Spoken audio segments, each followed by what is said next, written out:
दोस्तों इस वीडियो को जरा गौर से देखिए।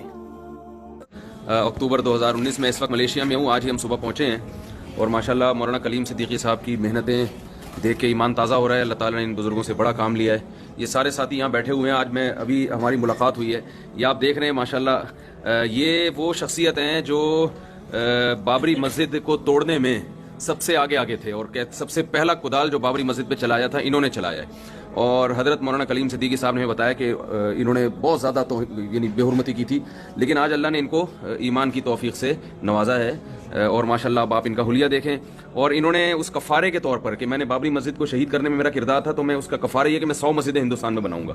तो थोड़ा सा इनसे इंटरव्यू लेते हैं हम। ऐसे कई गैर मुस्लिमों से हमारी मुलाकात हुई है जो बड़ा काम कर रहे हैं माशाल्लाह, और दीन की दावत पर वो लब्बैक कही, उन्होंने लब्बैक कहा और अल्हम्दुलिल्लाह इस्लाम में दाखिल हुए।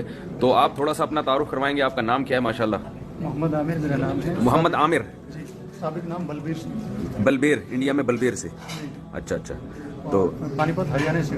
पानीपत हरियाणा से। तो पहले इस्लाम से इतनी दुश्मनी आपकी, उसकी वजह, और फिर एकदम इस्लाम में दाखिल हो जाना, ये दो एकदम यू टर्न आपने लिया, इसकी कोई थोड़ी सी कारगुजारी सुनाएंगे आप?